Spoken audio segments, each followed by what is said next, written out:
as you can tell, I'm really glamorous. And so anyway, this is my process of trying to make a doom lamp for a wall. And so yeah, I'm starting out. I've got some scissors. I could probably get better scissors. Pencil. An idea. It's like flipped backwards right now because I'm in reverse on the camera. But anyway, just an idea.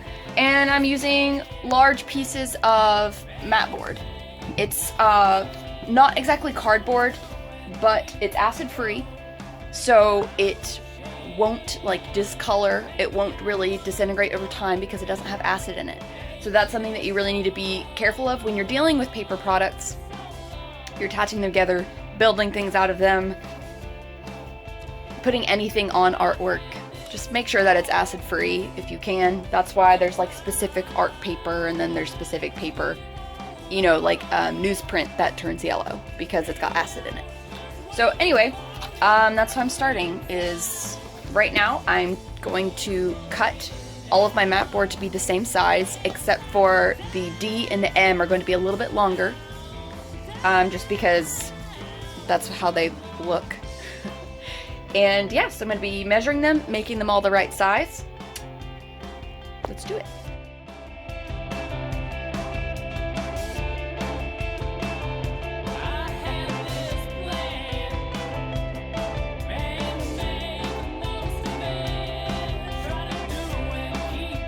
So it's been about maybe 30 minutes to an hour. And so yeah, I used straight edges of the sides. Used my basic template. I might kind of, just depending, I might add some like extra little flourishes on the ends, just because that's kind of more the way that the font really looks. But we'll see, just because straight edges may be easier to work with everything. But anyway, let me show you guys the finished result.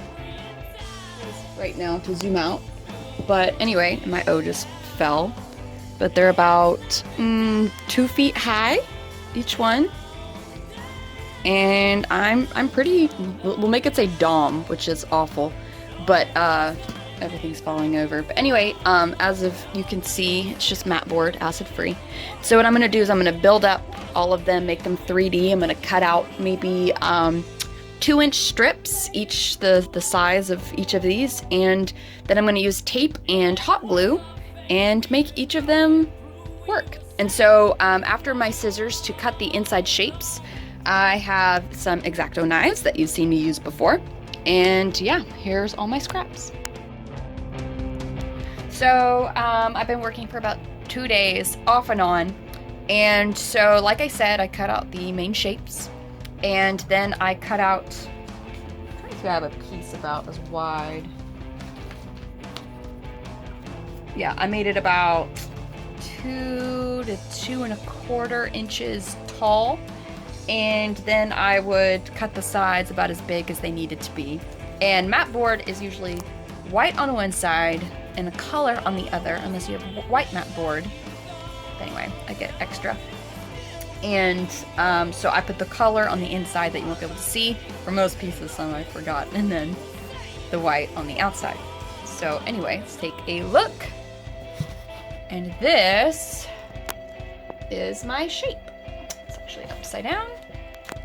This is one of the O's in the word Dune. And yeah, this is really large.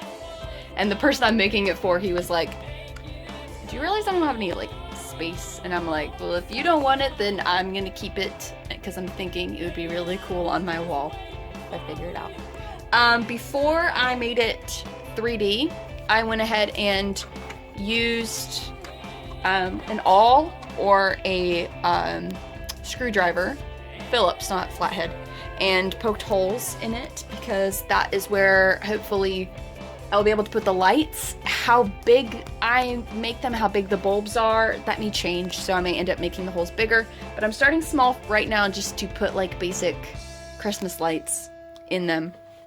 And so this is what it looks like right now.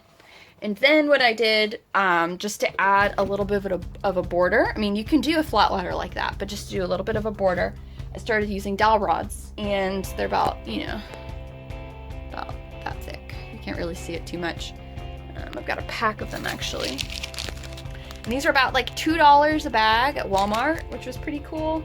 I mean, I probably should go to like Michael's or Hobby Lobby and get some legit stuff, but yeah, Walmart's closer. So anyway, and it turned out looking really cool, just with hot glue. It looks pretty sick. Look at that. That looks pretty nice, right? Like with the border. It's just matte board and dowel rods, which is super cool. And so, then I got some paint, which I'm going to use to coat it in a bit. I'm going to do a few layers, I think, of like silver. I got like acrylic, simply silver hue, and I got a few of these just because I don't think one is going to cover it for letters this large. I'm going to do a few coats depending on how it looks.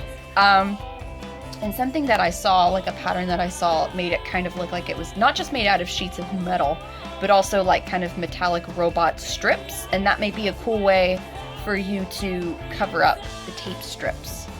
Like on this one, you can kind of see the bits of, you know, of tape, obviously. And so, yeah, you cover it up. And so what I'm hoping to do is to, you know, get the dowel rods, paint it, and then I may add a little bit of like an orangey sheen on top. Like I may mix like an orange, put an orangey sheen, and then mix it like with an acrylic gloss. Got an acrylic gloss. I may mix that together, just to kind of add a little bit of like the infamous orangey red on fire hue, which will be really cool. I may also do that on the dowel rods themselves after they're already glued on, just to kind of make it pop a little bit more with like the silver underlying it so it still looks metallic. So anyway, keep you guys updated.